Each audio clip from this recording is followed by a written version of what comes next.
there, and in today's video I'm going to show how to make a DIY shoe rack from scratch without needing any special skills to do it. So let's begin. So I'm Darren and I'm your host and you're watching Darren DIY.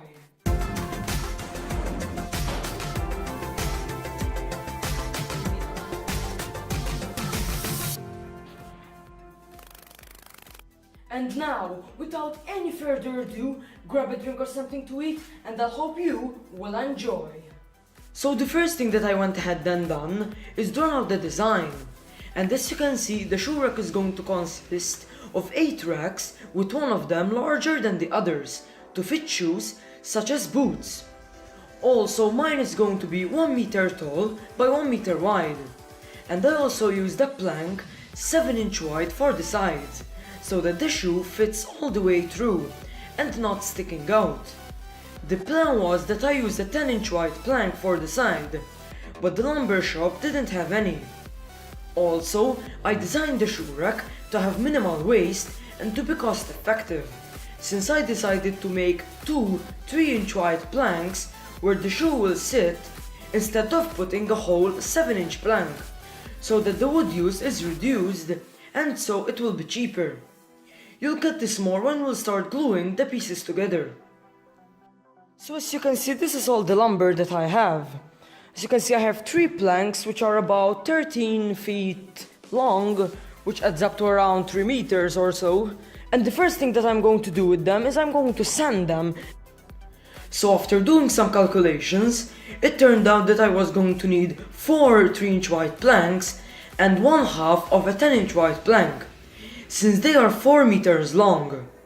Also, as I told you before, the store didn't have a 10-inch wide plank and a 3-inch wide plank, so I bought a 7-inch wide plank instead and 2 6-inch wide planks, which we will cut into 3-inch wide.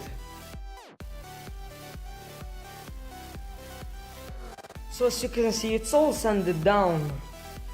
And now what I'm going to do, I'm going to mark 1 meter point, which is going to be around here, and cut it in half. And the sides will be ready. So I'm going to cut it and then put it to the side and sand down these. After that the side planks were ready, I went ahead and sanded the middle planks. And after that, cut them in half so that we have 3-inch wide planks. Also, I did this using a circular saw and the hefty guide that came with it, since I don't have a table saw. Also, while sanding, I cut the wood pieces to a workable size of 2 meters. So as you can see, this is all the wood that we are going to use. I have sanded it all with a 40 grit sandpaper. So now what we're going to do, I'm going to cut these in half so that we have a 1 meter plank, and then continue sanding this up to like 800 grit. So I'm going to finely sand these planks up to 200 grit or so using this orbital sander. Then I will hand sand it up to 800 grit.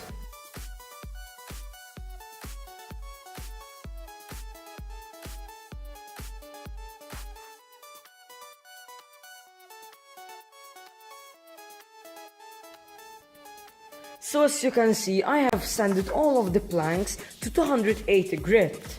And as you can see, they are not perfect as they have some scratches. But I don't mind that because this is going to be a shoe rack. So it's going to have shoes on it and it will be covered with shoes, so it will not be visible. And now that means that we can start building this shoe rack. Something interesting is that since the wood had a yellowish layer of aged wood on top, and I had to do a lot of sanding, at the end I was left with a bucket full of sawdust. So now to attach the rack together, I chose dowels, as it is seamless when comparing to using wood screws. But the thing is that it takes a lot of time and patience to do it. But since I had never used dowels before, I was in as I wanted to try them out. So the first thing that I did is marked parallel lines on the side plank, where the middle planks were going to be. Then I went ahead and drilled 2 holes in between the lines that I had marked on the side plank, with making sure to not drill through the wood. Then I inserted some dowel markers and aligned the middle plank with the lines and pushed the plank onto the dowel markers to mark where we are going to need to drill the holes. Then I just drilled the holes where the dowel markers marked and tested it by inserting some dowels in the holes and checking if everything was alright. And it turned out that my method worked. I didn't follow any instructions, I just did what came up to my mind. So after seeing that everything was good, I repeated the procedure with all of the other planks, with making sure that I don't mess up which plank goes to which hole, as it can be a big pain if you mix them up.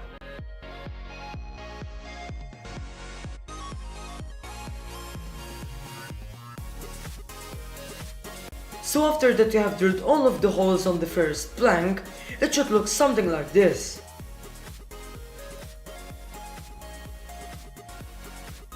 So then I just repeated the same procedure with the other side plank.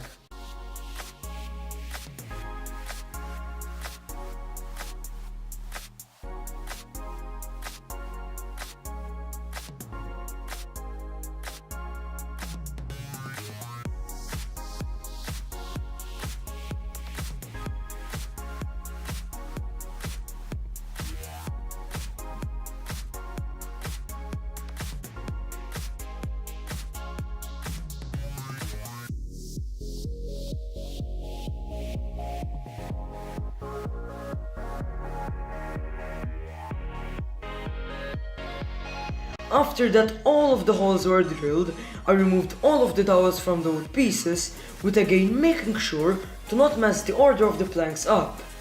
And then try to remove as much of the pencil lines as possible. And now after that, I put a dab of glue in each hole and inserted the dowel in it.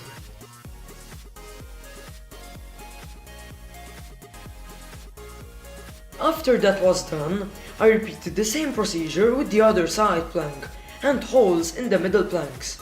And then painstakingly inserted the dowels in the side plank into the holes in the middle planks.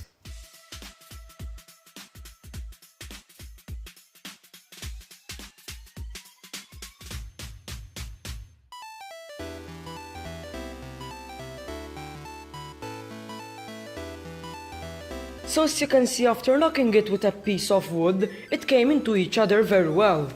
Although there are some small gaps, we can fill them up with some filler later, when the glue dries. And as you can see, it is already becoming really solid.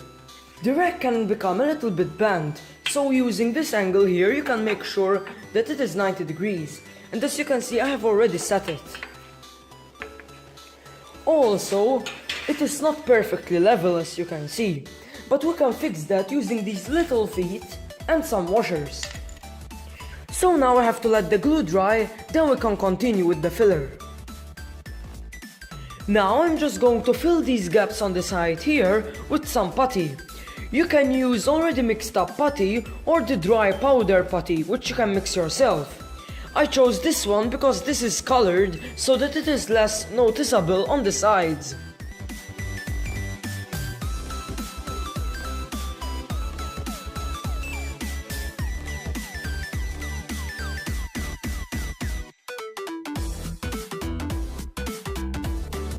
So as you can see, the filler hardened overnight, so I'm going to scrape off the excess using this palette and then sand it.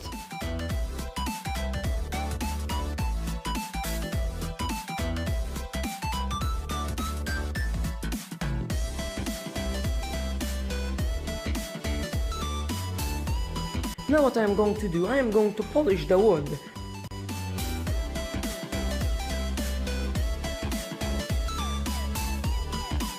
So after a whole lot of sanding, it came out really smooth. And as you can see, there are no gaps anymore. Now I'm going to lightly stain the wood so that the grain is a bit more visible, and so that the wood becomes a bit darker than the pine color. This is totally optional though.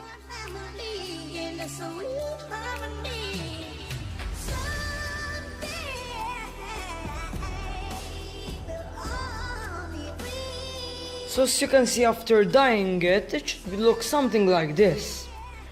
And as you can see here, there are a bit of some blue lines, and even they are more visible here. That happened to me because I used a blue cloth, as you can see. Make sure that you always use a white cloth to put the stain on. So after staining comes applying the varnish. I used the generic indoor brush-on varnish, but you can use some shellac or Danish oil instead if you don't admire varnish. But when you apply varnish, the wood is more protected.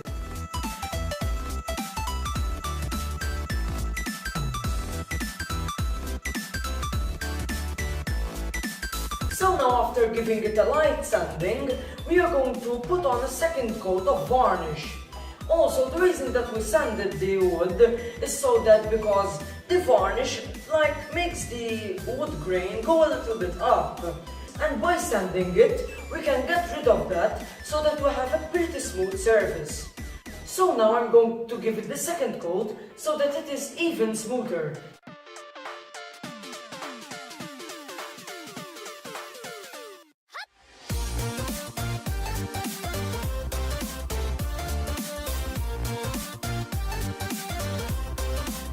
So as you can see, this is how it should roughly look after the last coat of varnish.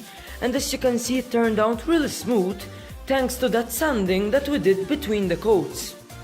So now all that is left to do are some finishing touches. So now I went ahead and hammered some small plastic feet so that the wood or the floor does not get scratched. If the shoe rack is not level, you can use some washers like I did to level it out. And for the final thing, I went ahead and screwed in a hook for a shoehorn to be hanged from. So that's it for this video, and I think that this shoe rack came out really nice considering that I have very little experience into woodworking. Now make sure that you tell me what do you think about this project in the comment section down below. And if you like this video, here I have some DIY projects for you that you might like. Also, if you liked it, make sure to drop a like down below and subscribe so that you won't miss any new videos like this one. That's it for this one, guys. Make sure to stay safe and always have fun. I'll see you in the next one. Bye bye.